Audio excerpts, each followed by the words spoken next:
Okay. Haven't had this many people here at a council meeting in a long time. Must be something important we're talking about tonight. Okay. Call the meeting to order. At this time, please stand for the invocation, the Pledge of Allegiance, and the Texas Pledge. Thank you, Mayor. Let's pray. Father, we are grateful that through your Son, you have extended to us your grace and a new life. And Lord, we just want to thank you also for the resources that we have as a city, and thank you for the wise stewardship displayed by our staff and how to best allocate those in this season. In Jesus' name, amen. Amen. Raise the flag. I pledge allegiance to the flag of the United States of America and to the republic for which it stands, one nation, under God, indivisible, with liberty and justice for all. Honor the Texas flag. I pledge allegiance to thee, Texas, one state, under God, one and indivisible.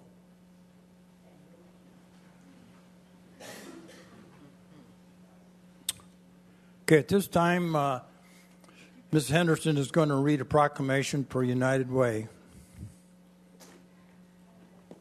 Live United Month is September 2025 to United Way of Denton County, whereas United Way of Denton County mobilizes communities like Corinth to action so that all can thrive, and whereas United Way is the way we create a healthy Denton County community with strengthened resilience, wellness, and financial security where everyone, regardless of age, has the opportunity to flourish.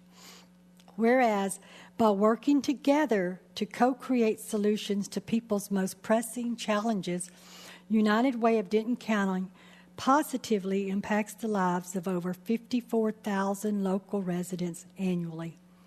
Whereas, United Way of Denton County leads the effort with the network of nonprofits, governments, businesses, and donors to respond to our neighbors' immediate needs and seek out better solutions for larger community-wide issues. Therefore, be it resolved that Bill Heidemann, Mayor of the City of Corinth, hereby declares September 2025 as United is the Way Month and proudly joins United Way of Denton County in calling on all residents of Corinth to give to one, to impact many, as we take action to create a future where everyone has the chance to thrive. Signed this 4th day of September 2025, Mayor Bill Heidemann. Okay. And we'd like to ask Michelle Cree and Lee Jordan to step forward, and if you want to say a few words, you can. Yeah, say a few words, and then we'll get a picture for you. And we'll put you on front page news, okay? Thank you very much for honoring us. And you said a lot of what I was going to mention, but we are very happy that you are noticing us. We are some of our partner agencies, including Children's Advocacy Center, Hearts for Homes, Friends of the Family here in Denton County, Salvation Army, Our Daily Bread, the county's homeless shelter, many, many more all over. And since 2014, we've given over $18 million back to residents and people who have the services. So we're very grateful. Thank you. Thank you very much. Well, we'll have a picture taken with the council, but we also want to thank you for all your efforts and what you do in our communities, because without you, a lot of things wouldn't get done. So thank you.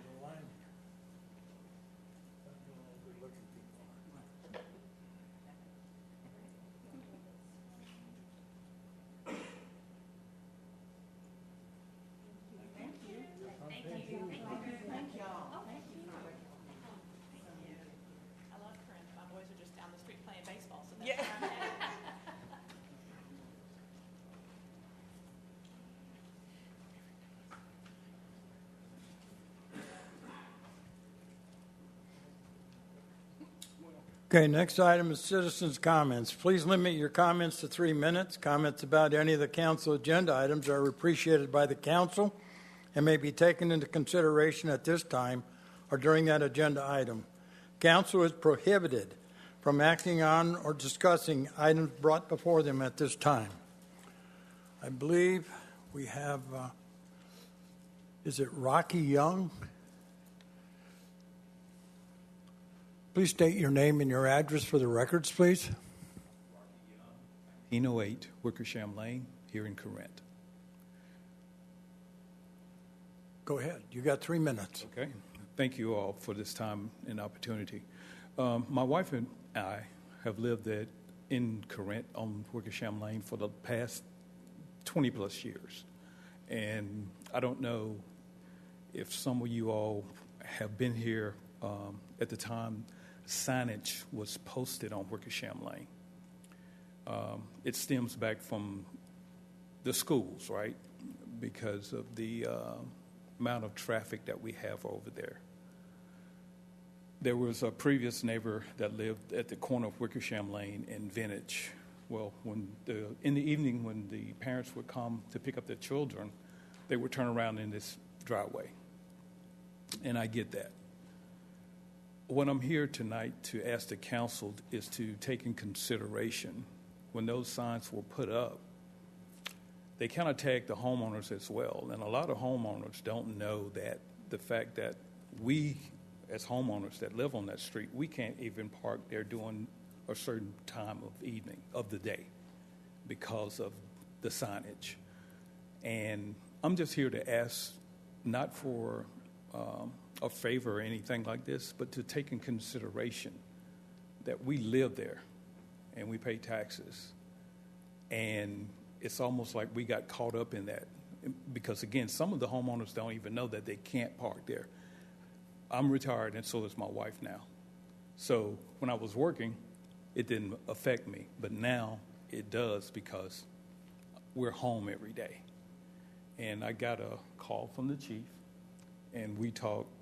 And thank you again, Chief, for that conversation. And I understand policies and procedures. I'm a retired Army guy, so I do understand. So my visit here tonight is just to maybe ask the council to take in consideration to amend that ordinance so it doesn't affect the homeowners that we can't park there in front of our homes during that time of day. I live 5 houses up from Vintage, on Wickersham and Vintage. It doesn't affect me, but I'm caught up in that. So again, that's what I'm here to ask, is that maybe taking consideration of making maybe an amendment to that where the homeowners don't get tagged by our local police officers from doing their jobs because they're there to enforce the ordinance. Thank you. Thank you. Okay, at this time, I'd entertain a motion on the consent agenda. Mayor, I'll make a motion to approve as presented. Second? Your second? Yes. Okay. Any further discussion? All in favor, cast your vote. It's unanimous. Item number 5, hold a public hearing to receive community input on the fiscal year 2025-2026 annual budget and programs of service. Mr. Campbell. Thank you, Mayor and Council. Tonight, our Director of Finance, Leanne Bunselmeyer, is going to present the budget document that we've been discussing for the last several council meetings. This is the scheduled public hearing on the budget, so we can receive citizen input, and if there's any other discussion the council would like to have on what we've presented so far, we could do that as well.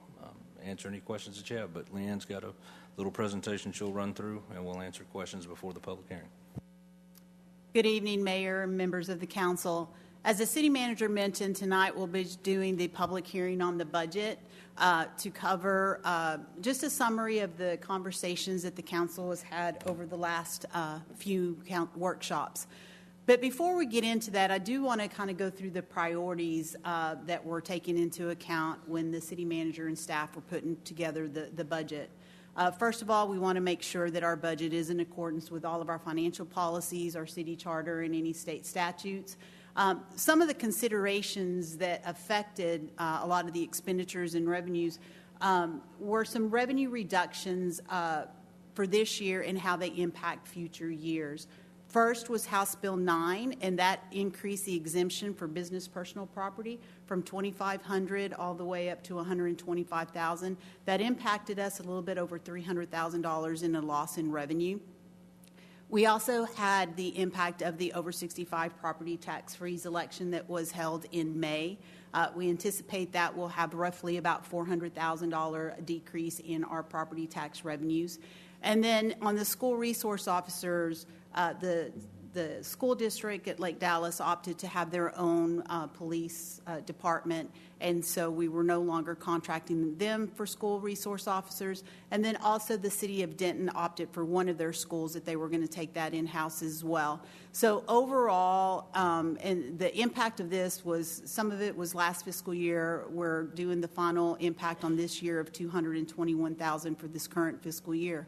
I would like to say that even though we did reduce the revenues for those contracts for the school resource officers, we did not eliminate those positions. We still have the 3 police officers, and they are still on staff. It's just that we had to absorb those expenditures.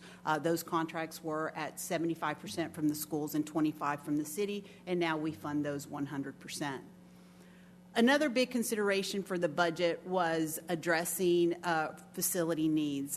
We had a lot of aging infrastructure within the city. Last year, the council approved the addition of a facilities management department within the city, and we started really looking at all of our structures that we have, and we conducted a facilities condition assessment.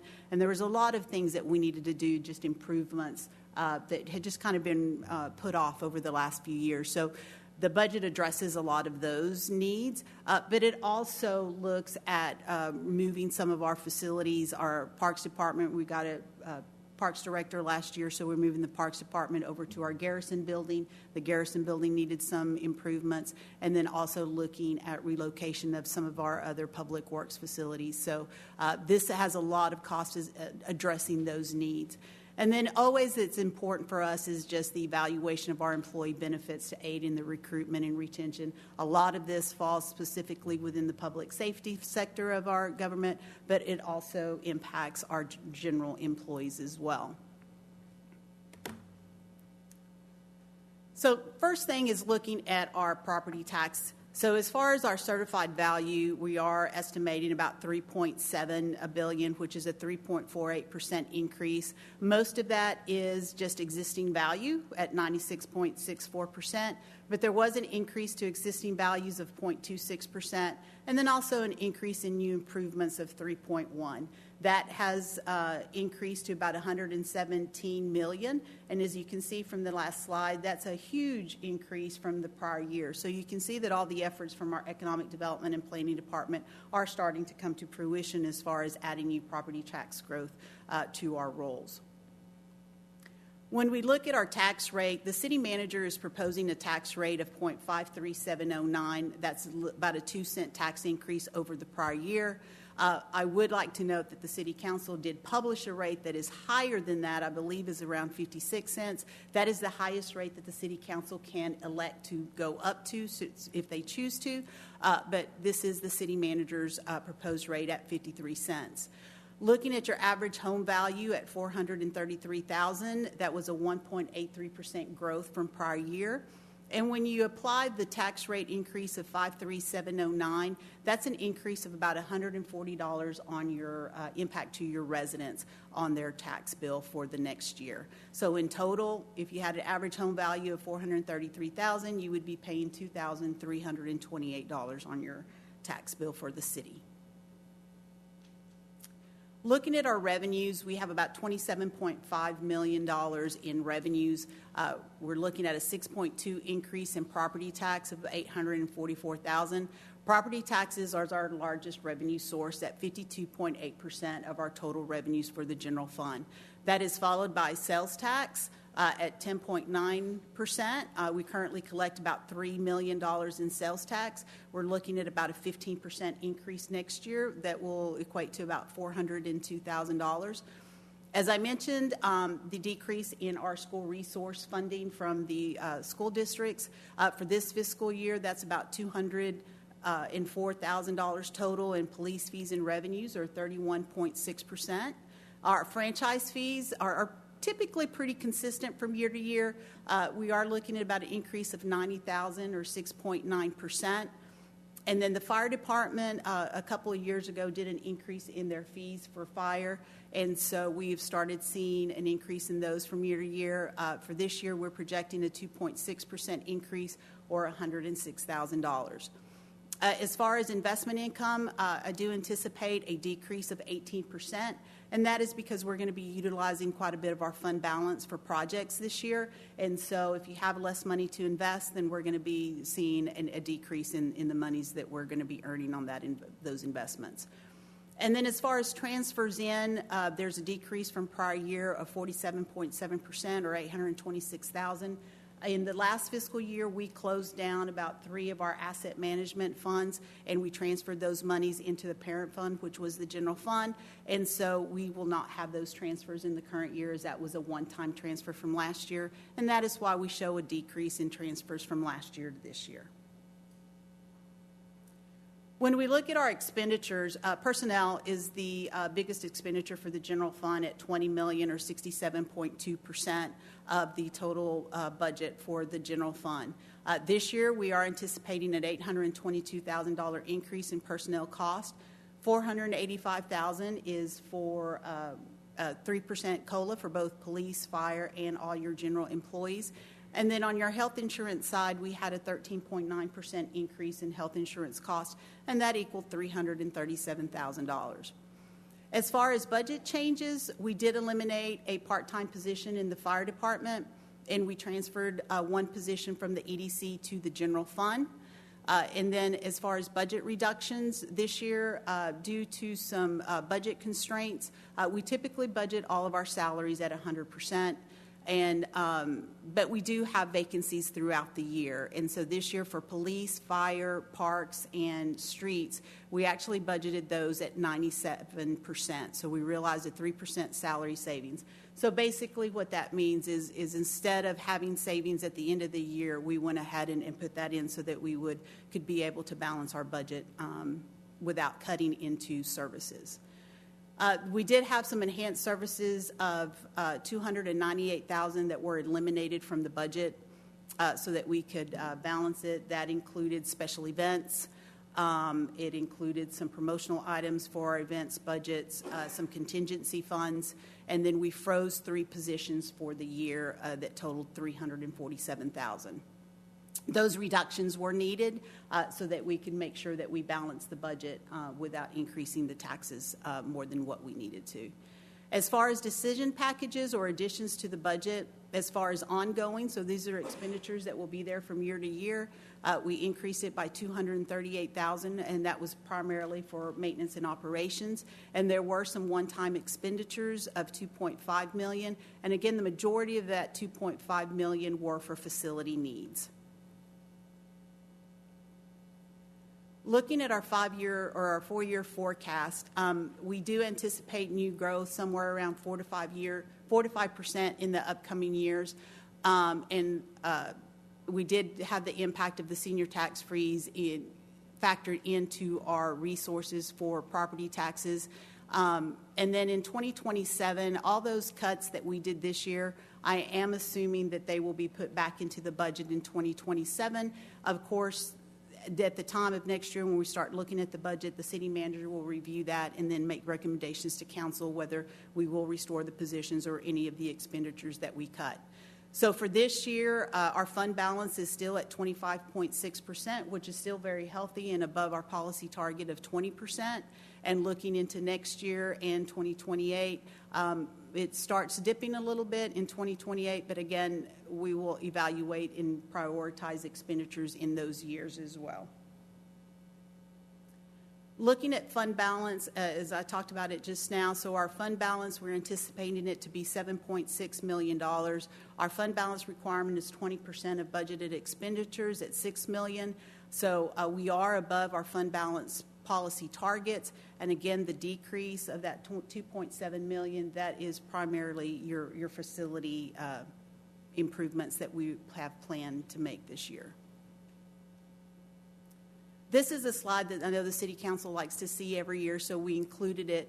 On our average home value of $433,000, that's a cost of $6.38 a day to your residents. So the majority of that does go to capital improvements of $1.74, followed by police at $1.37, and then fire at $90. And you can see how that breaks down through the other departments as well.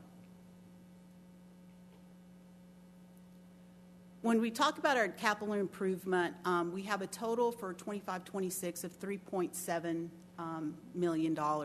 We are not proposing issuing any debt. So what we've done is we've looked at all of our projects and found some savings where we've some recognized savings on some of our existing bond proceeds. We're utilizing some impact fee funds and then also some interest earnings on those capital projects. And we've allocated those to projects so that we don't have to issue bonds. And again, one of the things that just wanted to note that within our debt fund is that we do now have our lease payments for our general fund fleet out of our INS portion of the tax rate, excuse me. So these are our capital projects. We have 7 projects in total. Again, the total is $3.7 million. We've reallocated funds, and I'll show those from the 2016 COs, 2019 COs, and 2023 certificates of obligation for a total of $2.8 million. The budget includes appropriating $900,000 for 2 of those projects from impact fees, and that is what allowed us to not have to issue debt within the current year.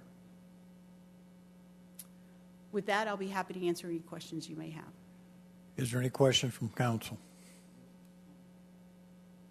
No? Thank you very much. Appreciate it. Okay. Next item, 6. Conduct a public hearing to consider testimony and act on rezoning requests by the applicant. Mayor, we need to have the public hearing on the budget. That was just the presentation. We need to go ahead and do the public hearing on the budget. All right. Then I'll open this up for public hearing. Is there anybody in the audience that would like to speak to the budget?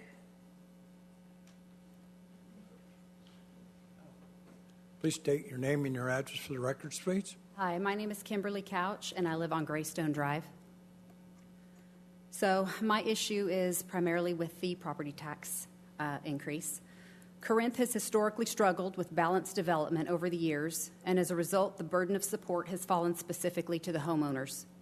There are no definitive lines or standards for commercial areas, single-family living areas, and multifamily rental properties. As a matter of fact, Corinth has struggled to bring in and keep any substantial businesses that could be appropriately supported and that would benefit the community. Emergency services, for the most part, are shared between multiple nearby towns and will ultimately be understaffed and underfunded with the huge shift towards the establishment of monstrous 4-story apartment buildings and rental townhomes. It is not up to Corinth residents to provide population-dense housing to all newcomers in the Metroplex, particularly at the expense of police and fire services, which will effectively fall under the burden of increased calls. The city representatives have failed its residents and are now facing a mass exodus of homeowners in exchange for rapidly increasing rental rates within subdivisions, provided by non-local investors who are the only ones now able to afford the housing. City infrastructure has not been prepared for this growth, and homeowners are not here to literally pay for the mistakes and lack of appropriate development that the city of Corinth has missed out on. With every increase in property taxes, homeowners also deal with massive increases in homeowners' insurance and escrow accounts. This is forcing locals to seek out other cities to live in that did a better job of planning for future growth. So it is not acceptable for you to request the dwindling number of homeowners to pay an additional 9% or even 1% towards the city property tax rate to fund the shortfall now being experienced since our seniors finally received a reprieve on their property taxes. We have been given nothing in return for the money we have continued to pay out. No green spaces, no community center, no senior center, no library of our own, no recreation center. We can't even manage to create our own identity as a city, instead leaning into the Lake City's persona so that no effort has to be made towards sustaining our own fire department, our own animal control, and heaven forbid, make appropriate projections and plans towards future sustainable growth.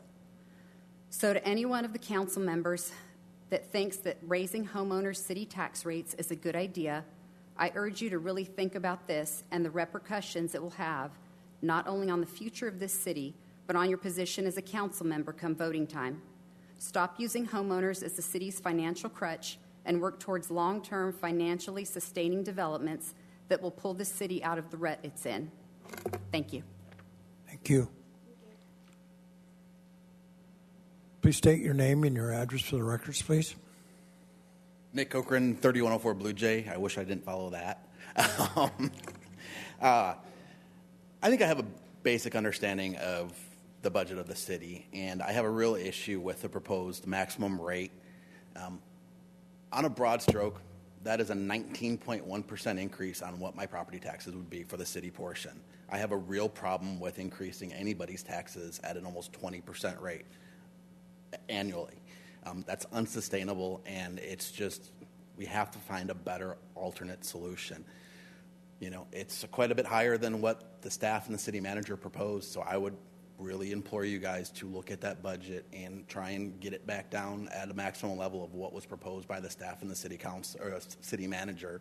And because 19.1% is just unsustainable on any level for a homeowner in this city. Thank you. Thank you. Okay.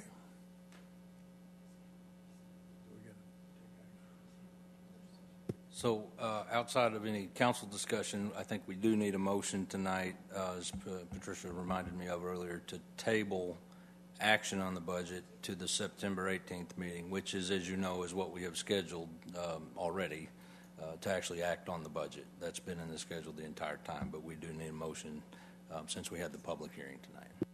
Is there any comments by council? Questions? Okay.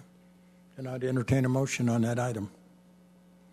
I move to postpone final action on the budget until the September 18th, 2025 City Council meeting. I'll second. Is there any further discussion? Cast your vote.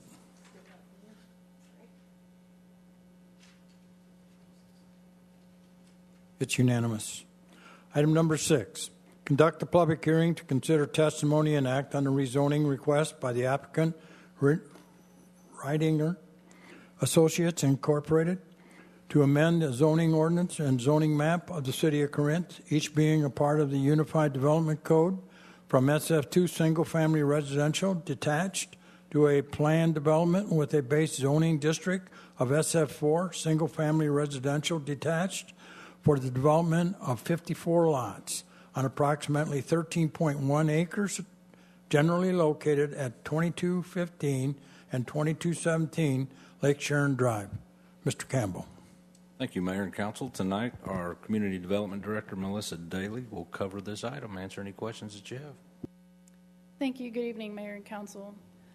This site is a 13-acre site located on Lake Sharon. It is currently zoned SF2, and future land use designation is a neighborhood for this area.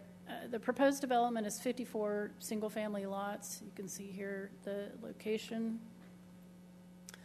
It is located next to several neighborhoods. Ashford Park is to the east, Terrace Oaks to the north. Those are both similar-sized lots at 50-foot wide. You have Fairview West to the south and Oak Ridge Park as well. Those are also similar size at 50-foot lots, and then a large lot single family to the west. In the pre-application, just kind of wanted to show you a little bit about the progress on this development. This was the original plan.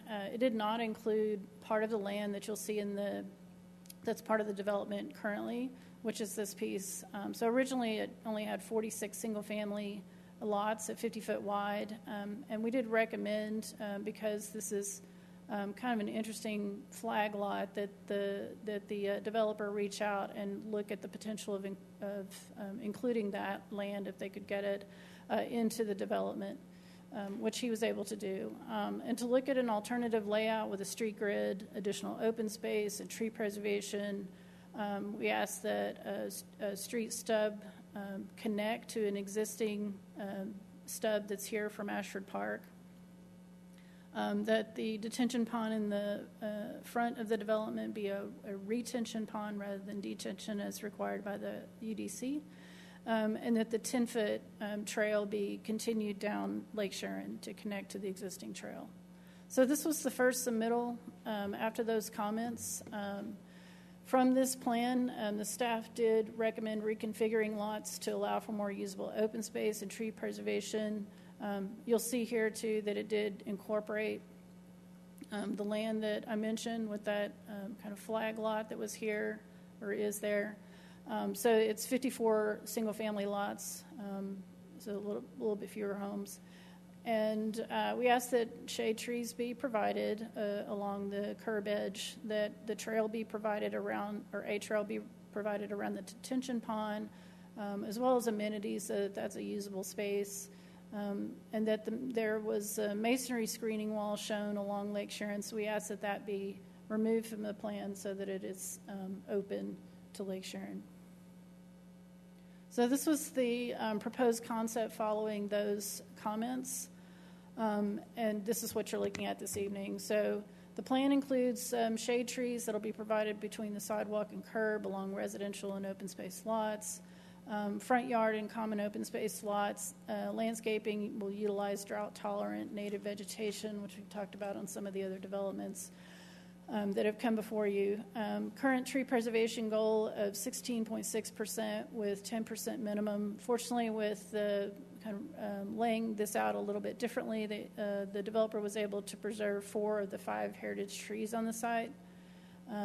And then there is 2.1 acres of open space, which is 16% of the site's gross acreage. So there is additional contiguous green space in addition to a green space here at the top. And also I'll mention too that it does connect to Ashford Park here. This is where the stub out street is. The PD that you have before you shows that the garage doors have decorative elements. And also this development will have a lift station, and the developer will coordinate with the city to try and ensure that that lift station does have capacity for any future development to the west. So these are the regulations that are a little bit different from the SF4 base district that is being proposed. So you have a front yard setback of 20 feet instead of 25. Corner lots, it's 10 foot instead of 15. So the main difference is the lot area at 5,500 square feet rather than 7,500, and of course a 50-foot lot instead of 70 foot. And then the maximum building area will be 55% instead of 30%. So these are some representative elevations. I won't spend a lot of time on that. The developer is here and he'll be talking about that, but these are representations of some of the elevations that they're proposing. One of the requests that staff is, or recommendations that staff is making, is that half of the units at a minimum have front porches that are actually usable. When we talk about a usable front porch, you're talking about a porch that isn't just over the front door, but actually continues along the front of the house so that it's actually usable space. In what we've looked at in terms of other developments, 70 square foot is kind of the minimum that you need in order to create a usable space, for example, to put a couple of chairs on. It's designed to be a comfortable and functional extension of the living space. And so we've had that requirement on a couple of the recent developments. One was Saddlebrook, which will be doing all of their units will have front porches, including those with the 2-car garages. And those are 45s. These are 50s. So there is room to have front porches on those. Enclave, 2/3 of those lots will have 50 square foot or greater porches. And in actuality, the vast majority of those porches are more than 70 square feet. So, and this kind of goes through some of the rationale that we're looking at that helps provide for It's one of those elements that helps contribute to sustainable neighborhoods. So porches, of course, offer an architectural enhancement, encourages civic life and civic engagement because you're out front utilizing your porch, fostering connection and opportunities for neighbors to connect, promotes mutual aid and safety, so there's more eyes on the street, and adds valuable usable space, especially for the trend for smaller homes that we're seeing. Reduces energy consumption and mitigates urban heat because it provides cover for the front of the house. And studies have shown that it does enhance property value for the home and the neighborhood as a whole. We have seen there have been a number of studies on porches that have shown that outdoor living spaces are in higher demand post-COVID, as we saw people wanting to get outside more. Over 2/3 of homes in 2023 included porches, and this study focused on usable porches as opposed to just a cover for the front door. And then most commonly, they were 100 square feet or greater. And then the National Association of Home Builders confirmed that a front porch is a highly desired feature, with about 81% of homeowners desiring one. In this particular development, we asked the developer to provide a listing of the plans that Brightland Homes, who's the developer they're proposing to work with, has. They have 13 plans here. This is a list of the variations on the plans, and there are 13 plans that do provide options with porches. This is one of them, for example, that meet the 70 square foot or greater. So that would apply in this case if it was 50% to a minimum of 26 homes. The development does comply with the comprehensive plan being identified as a neighborhood. The city at this stage has received no letters of support. We've received 5 letters of opposition. 2 of those letters are from the same address. P&Z considered this application at their August 25th regular meeting and recommended approval 5-0, with the condition that an 8-foot board-on-board wood fence be installed along the east, north, and west sides of the development.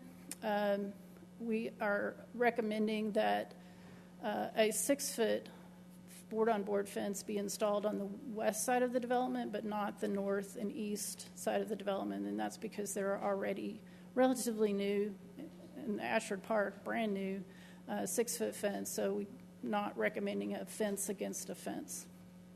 And I feel that the 6-foot board-on-board fence on the west side is needed and would be consistent with all of the fencing in the area at 6 foot. So staff recommends approval with the following conditions: that a minimum of 50% of the residential lots provide a minimum 70 square foot front porch, and then a 6-foot board-on-board wood fence be installed along the western boundary. I'll be happy to answer any questions. And the developer is here as well. Is there any questions from council? I have one. Will you go back to the setbacks?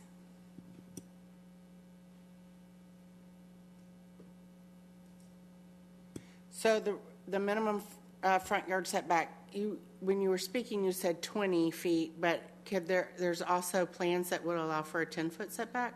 10 foot, or correct me if I'm wrong, Matthew, but 10 foot allows for the porch to come out. The 20 foot is the building facade. Got it. The main building facade. Understand. Thank you. Are there any other questions? Okay. Does the developer want to make his presentation now?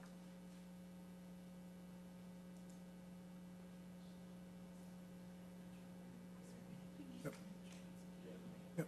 Please state your name and your address for the records, please. My name is Reginald Rembert, 4316 Laurel Lane, Flower Mound, Texas. And thank you guys, Mayor and Council, for giving me the opportunity to present to you guys again. I've been here before and look forward to a new project here in town. The name of the property will be Pearls Place. Next slide, please. Oh, I can do it. Am I doing this slide? There we go. A little bit about myself. I've been a Flower Mound resident for almost 40 years. Have successfully developed in the city of Corinth, along with some of the other surrounding communities. I'm an active member in the Home Builders Association, TAB, and the National Association of Builders. and I'm a past president of the Denton division of our association, which went away, but now it's actually back and kind of restarted, so it's back and running. Our plan was to create a development that was very comparable to the surrounding communities and what we were adjacent to. Considering adjacency, we 50-foot lots next to 50-foot lots. We didn't try to get 45s or 30s. We did 50s to 50s. Terrace Oaks is 50s. Ashford Park is 50s. We tried to preserve the natural beauty of the community. We saved 4 of the 5 heritage trees. We gave up lots and open space to do that. We're going to have a wet pond with a nice fountain along Lake Sharon. I think that would be a nice amenity and provide an open space and the 10-foot trail. The site challenges was, of course, anytime you're doing infill, it's a challenging site. We got a pretty good drop-off to the west where we plan to put the lift station over in the general area. We talked about the heritage trees. We're preserving a large amount of the trees on site, and, of course, we'll be installing a lift station. Here you see our plan. She talked about the trees, but she didn't give you a graphical representation. But here's one, and you can see all the treescapes that we'll be doing throughout the entire community. The developer will plant around the open space, and the builder will plant the trees in front of each individual lot. As you can see to the west, we have open space with trees. Out on Lake Sharon, we have a nice pond. If we need to, when we get to final development, if we need to spill it into the site across next to Ashford Park, we do have room there. So we definitely think we can preserve the open space. And you can see we have a trail going all the way out to Lake Sharon, turning into our community, going north, and then tied back into the community. We also stub in a substreet over to the property to the west. That's about 15 acres, 16 acres to the west, which will be the last properties. There's about 7 properties there all the way to Post Oak, and they will have a stub street from this community. The homes will be approximately $550,000. The special request, the planning director spent quite a bit of time on the 50% porches. I'm requesting that we do not get handicapped with that requirement. We have a builder. They already have a plan set for this community, already designed, which is what builders do. They have product already. They don't design new product, especially for a 54-foot community. We will be offering porches on a bunch of the houses, but we don't want to be mandated and limit buyers' choices. We just don't want that requirement. I thought I'd show you this slide, and it'll do 2 things. It'll show the entire area. The star is where we're focusing on. That's our community. If you look at the entire area, Lake Sharon with all the PDs, they're all SF4, all the way over along Lake Sharon. There's approximately 809 lots that do not have a porch requirement. And here we're adding 54. We don't think adding a porch requirement to our lot, we won't be able to be competitive with like PD 68, which is new as well. They have, I forget how many lots. They have like 300 lots. But we don't want to have that noose around our neck requiring that. So we ask that you don't put that requirement on. And we will be offering porch plans. Here's a couple of houses at Taylor Oaks, which is right up the street from this subdivision on Lake Sharon. This is the builder that we're using, or planning to use, Brightland Home. And 2 of the homes that they have under construction in that community both have porches. So I don't think we would not do porches. We just don't want to be required to have to do half of our homes with porches. Fencing, the planning director already addressed these brand new fencing along the east and north side. I went and took pictures. We already have fencing there, so we don't think there's a need for double fencing. Here are some pictures of our homes, which she's already shown. The asterisks show our homes with porches. Conclusion, we started with 62 lots, and by the time we got to her with the 46, then we went to 54, but we're down to 54 lots. We think our PD is very comparable to the entire surrounding areas, the entire area, all up and down Lake Sharon. We preserve the trees. We're willing to work with the city on the lift station. To our knowledge, there were no traffic issues. And again, we're requesting not to be required to do the 50% porches. I think that concludes my presentation, and I'll take any questions you guys may have. Is there any questions from council? How many of those homes, sir, do you think are going to organically become porched homes? Porch homes? Yes, sir. I would probably say 25, 30%, maybe 40%, somewhere in that neighborhood. Why don't we move the 50 to 30? 25 and you got a deal. No, I'm just kidding. Listen, and I say this for two reasons. The first is that I agree with everything staff says about the porched homes, and we do have new neighborhoods that have come in with the porched homes, and what they're doing and keeping it open and people walking is kind of a major part of our plan. So we would like to have 100%, or as close to that as we can. 50% seems like it was starting off to be, a good negotiation there. And by the way, it looks like there is a huge amount of negotiation through this thing, so I appreciate that. We just want to make sure that there's some porched homes in there. But I also don't want to be the government entity that's making the private sector do things that maybe the market's not going to ferret out. But if you say 25 to 30% of these homes are already going to be porched, why don't we set a minimum somewhere south of 50, but not 25%? Can you hold that thought? That's fine. I'm not agreeing to that yet, but let's just have a conversation. I understand with all the new product coming in, they're kind of interconnected and commingled. We have this Lake Sharon area probably 98, 99% developed, and the porch requirement is not there. Right next door to us, we have 455 lots that doesn't have this feature. So you won't be able to share that. You got 54 lots out of 455. That seemed like a very imbalanced. But I would do 25%. It is a little imbalanced, but yeah. To remind you that as things develop, development standards change. I understand that. But so the problem is, if there's no mandate with this particular development for porches, then every new development that comes in, they're going to point back to yours and go, well, you didn't make this guy do it. So the other ones that we did not have the porch requirement in, or our wishes towards porches at that time, but it is now.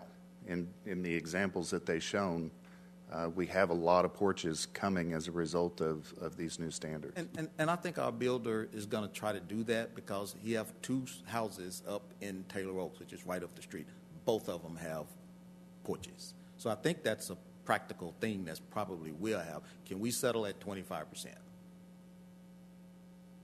Well, I know you and I can't make that deal, but I would like to I would like to do 25%. Listen. It's the recommendation as it stands now is at 50%. So I guess we'll just kind of see how the motion goes and see where it goes from there. I was just gauging temperature. Right. Thank you. Where do you propose this lift station? It would be.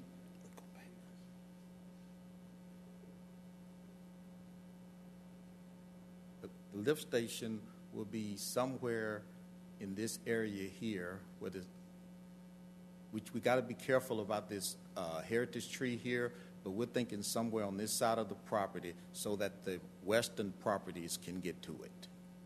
That's kind of the idea, right? And that's pretty much the lowest point of our property. So what's this blank space behind it? Where? Is this the lift station right here? Oh, yeah, okay. Hey, I was just wondering, when was that done? You guys are done? Okay. When you're saying that you would anticipate that there would be like 30% porches, is that just front porches, period, or is that you're specifically speaking to porches that meet the 70 square foot front porch requirement in this statement? No, the planning director had a list of all of our plans. She only pulled out the ones that had 70% or greater. There was another percentage of 50% and greater. So we had a variety of plans that had porches starting at 25%. There was quite a few. I don't remember the exact calculation, but there's a pretty calculation of all the plan sets that are there. And I think most of the homes have porches, but they're not 70 feet. There are porches on every home. They're just not 70. I know that you've got a porch passion, you know, I don't know. If we wavered on the requirement for the 70 foot, how does that vary? How does that change this? If you look at the designs that are like 50 square foot, it's basically a cover over the front door. So it's not it comes down to usability. It's a space where you can put chairs, or whatever, and actually use the porch versus the pathway to your front door. So that's where the difference is between the 50 square foot, for example, or 70 square foot. It becomes usable, and the porch goes across the front of the house. And we are seeing those in Ashford Park, by the way. I haven't done the percentage, but it's significant in terms of the number of homes that wasn't required, but they have them in terms of the usable porches. If my math is right, that's only 2.8 houses more for 30% or 2.8 houses less for 25%. That's not... But there's only 54 houses total. Right, that's what I'm saying. That's not a lot to quarrel about percentage-wise. House-wise, it's 2.8. As of 25. Okay, I have a tree question. Okay. No, that comes as a shock. Where are the heritage trees located on this property? Okay, there's one here at the bottom, the big green there. Okay, the big one on the corner. Yeah, there's one here. Okay. And then there's two. That's why this lot is being preserved. There's two there, and there was one right in here that's on the street line that we're getting rid of. Okay. I have a concern, and I'll kind of explain my concern, is because we try to preserve those heritage trees, right? Well, a lot of times development is coming so close to the root system that while it's being saved, it ends up dying because we've developed too soon. And one of them is right on Corinth Street, where they put a picnic table and everything under this beautiful heritage tree because they wanted to use it. Well, it died. And I'm assuming it's because it's lived for 100 years, and it didn't die until there was development around it. So I guess my question is this one on the corner is probably the only one that could potentially, the root system, be damaged by development, because the other two are up in that area.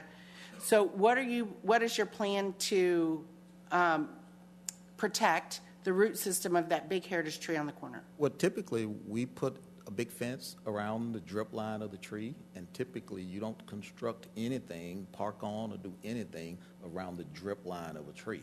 And right. If you get into the drip line, typically you get screamed at, you get fined, all kinds of stuff happen. But in this particular subdivision, we think the heritage trees are far enough away from major development. We think that most of those should be okay. Even this big one on the corner right here by the retention pond? Yes. The only way we think that one would get affected if something happened with the lift station and the city drives a lift station close to affect that. But we've stayed out of the way of that tree. Okay. Thank you. All right. Are there any other questions? What's the range of square footage you anticipate for the homes? And I should be able to do that math. But Yeah, 1,550, 1,600 square feet, up to about 3. Wasn't it on that? Was it on that? I think up to about 3,000 square feet. yeah, 3,025 looked like the max. Yeah. So you're anticipating somewhere between 1,500 and 3,000 and a mix of those? Yes. Okay. Any other questions from council? Thank you very much. Appreciate your presentation. Okay, at this time, I'll go into public hearing. And first person that'd like to speak is Johnny Crabtree. He does not want to speak, but he wants to be recorded as in favor of that. Joe Bettendorf. You wish to speak? Please state your name and your address for the records, please. My name is Joe Bednar. You have 3 minutes. Yes, sir. My address is 2501 Post Oak. I'm directly across from the Lutheran Church on Post Oak. And I've been on this property for 30 years, and I'm building a new house. Almost finished with it for 4 years now. Okay, to get to the facts, you've probably seen this picture. This is the picture of the platting, and the green is what they're talking about developing. Okay, my property is on the west side of this. Okay.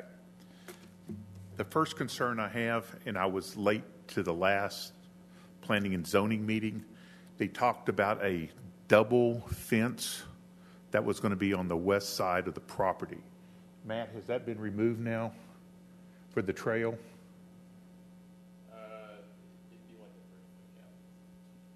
Yeah, but was there going to be two fences? Yes.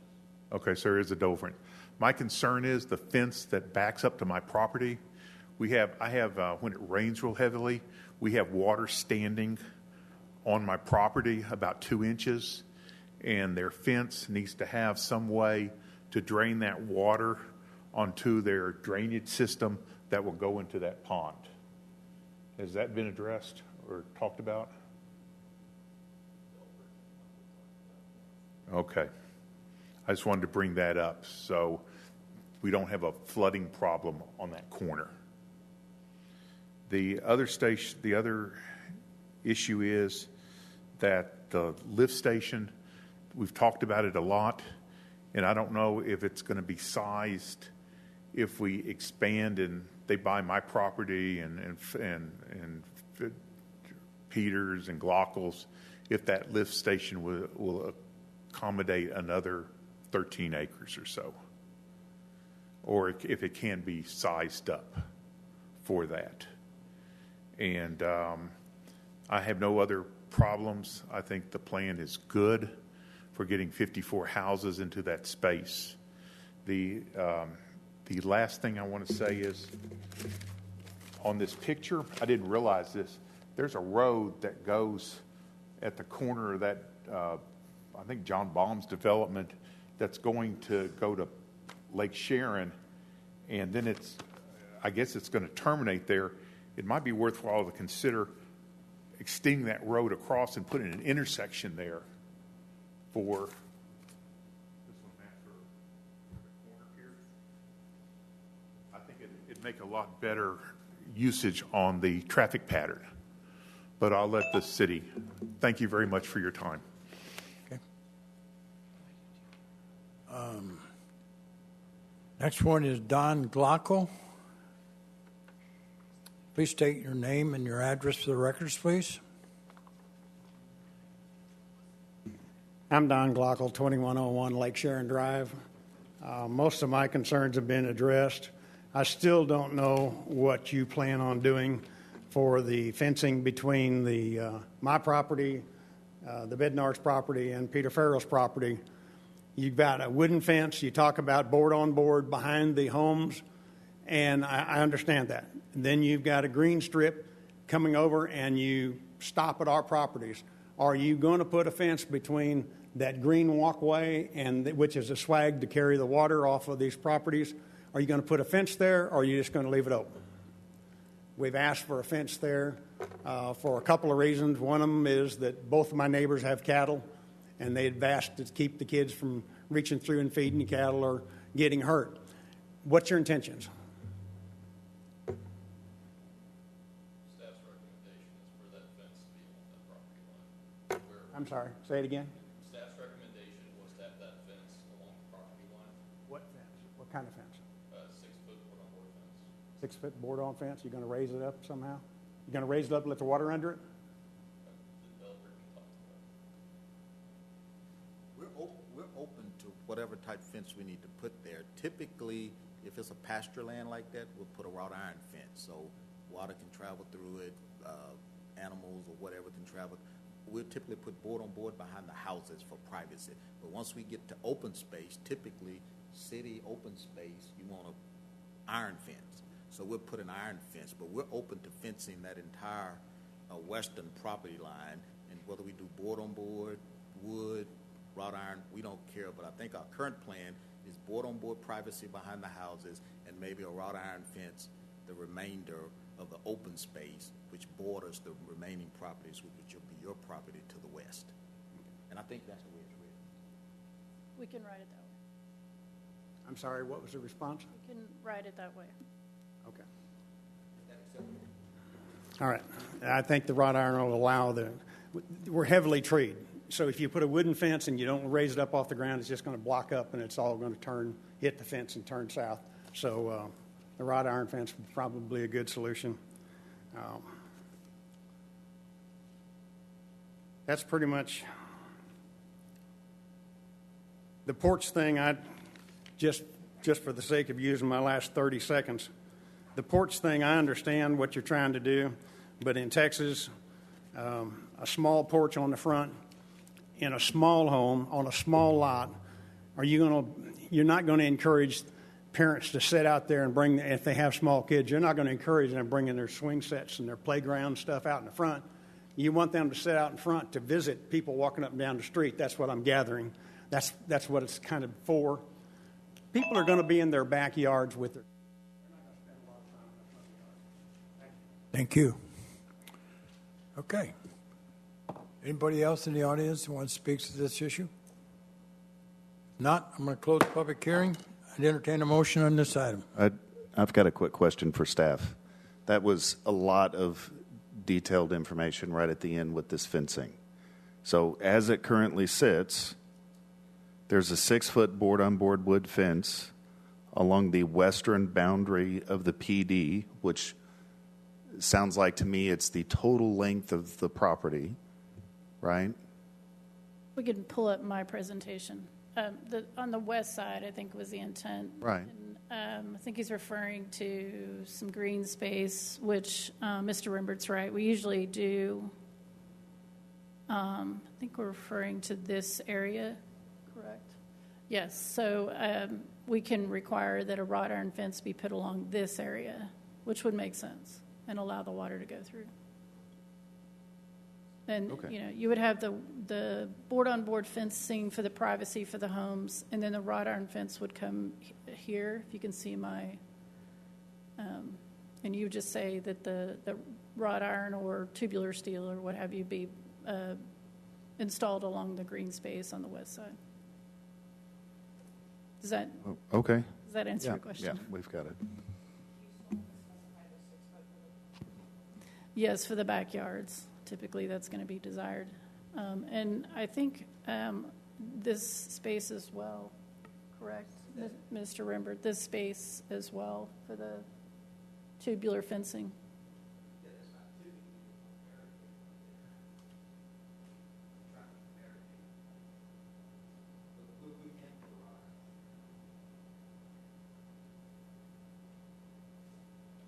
Okay. Thank you. I'd entertain a motion on this item. Mr. Mayor, I move to approve case number ZAPD 25-0003, Pearls Place Plan Development, with the added conditions that the 6-foot board-on-board wood fence be provided along the western boundary of the PD, where that fence would be butting up against individual homes, and additionally, a wrought iron or tubular fence be added on all green and open space, with a minimum of 30% of the residential lots provided a minimum of 70 square foot front porch, and direct staff to prepare an ordinance for adoption at a future meeting. I'll second. Is there any further discussion? Cast your vote. Can we how do we do like a second to that amendment? But do you want to make an amendment to that motion? I would like to amend it to the 6-foot board on board, the wrought iron, but 25% porches, because like I said, it's only a 2.8 difference. Okay. Do I have a second on that amendment?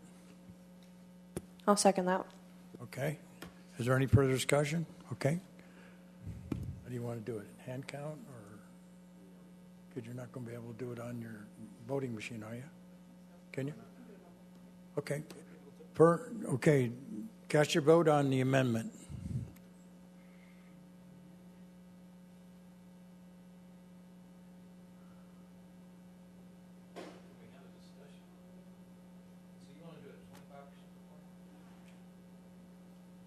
You think the difference between 50% and 25% is 2.8? No, between the 30% and the 25%. Right? Between 30 and 25.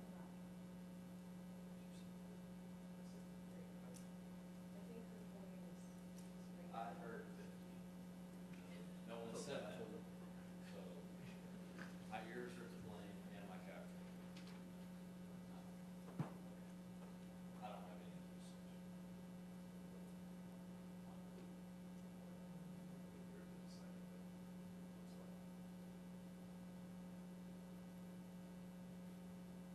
Okay, it passes. All right, now I would entertain a motion or vote on the motion. The amended motion. Amended motion. On the original. We can't do it on this now, correct? You got to do it on the amended motion. You voted on the amendment. Approved your amendment, and so now you need to vote. Now you got to vote on the amended motion. So somebody needs to say the whole motion. You can. You going to make it? So when you vote on the amended motion, it was, and I'm a little unclear whether you were just amending the one thing. So you voted on the amendment to change to 25%. So now we need to vote on the main motion With 25%. with 25%. Yep. Mr. Burke? Yes.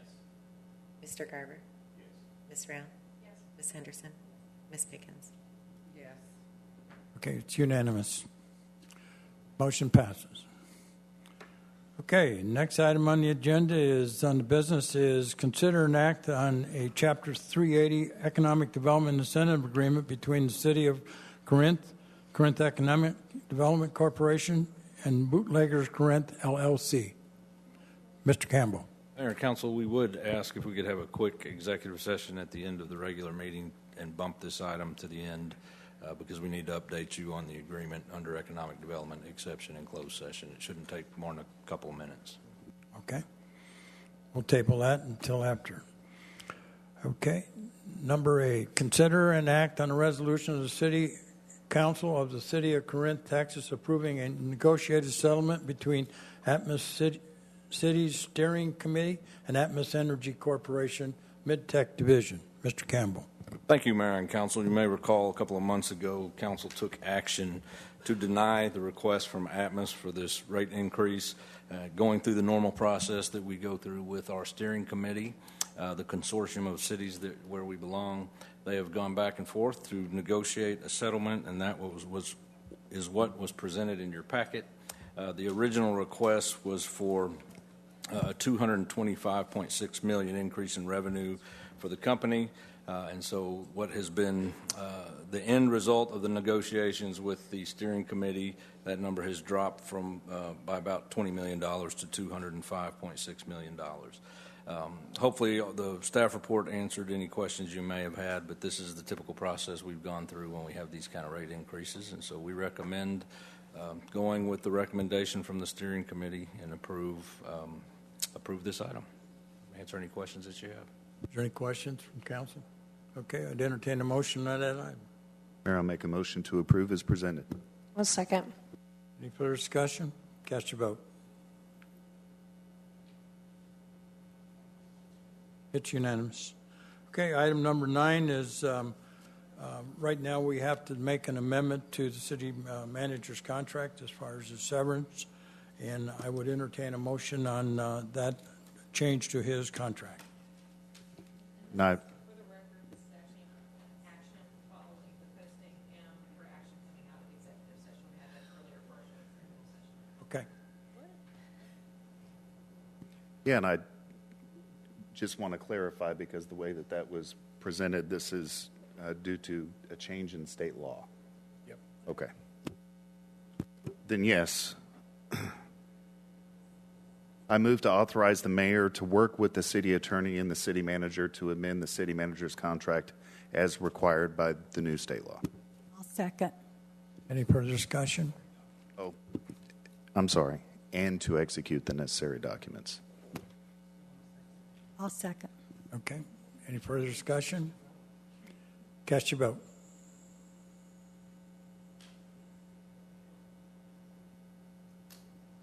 Okay, it's unanimous. Okay, council comment and future agenda items. The purpose of this section is to allow each council member the opportunity to provide general updates and or comments to fellow council members, the public, and our staff on any issues or future events. Also, in accordance with Section 30.085 of the Code of Ordinances, at this time, any council member may direct that an item be added as a business item to any future agenda. Mr. Burke. Nothing, Mayor. Thank you. Mr. Garber. Yes, sir. One thing, the gentleman that spoke about the parking in that neighborhood, if we can get either an email update or it may actually have to be a workshop item. The school has sent at least 2 emails out talking about the parking specifically on that road.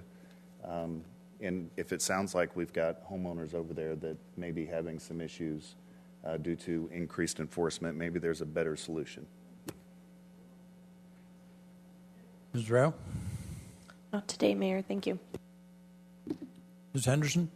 I'd just like to say thank you, Leanne and Scott, for your time and explaining the budget to me.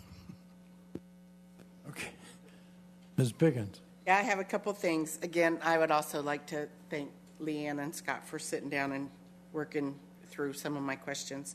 Also, I had a citizen reach out to me about an ordinance to limit or completely restrict handbills being distributed throughout the city. I'd like if we could have that as a discussion item on a future just workshop. And also, Saturday night at Agora, they're doing a prep and popcorn event, and it's going to be hosted by us in partnership with Denton County Emergency Management. They're going to show Twister, and it's going to talk about being weather aware and prepared in the event of an emergency. So that event starts at 6, and the film should start at about 7. So hope y'all, weather should be good if it doesn't rain. So be a nice night to get out there. Going to hold the rain off? Well, you know, I have that power. Okay. We're going to have to go back into executive session, and we've got to do Section 551.071, and we got to do Section 551.087. Yep. We're going into executive session at 7:51.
Okay, we're back in the regular session, and I'd entertain a motion on our program with bootleggers.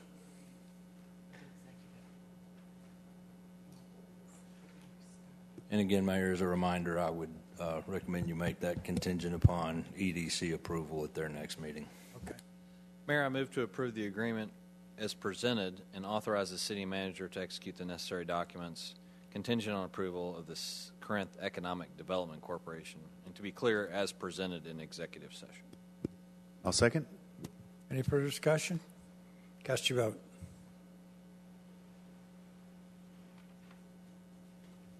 Okay, it's unanimous. Any other business? Okay, we're adjourned.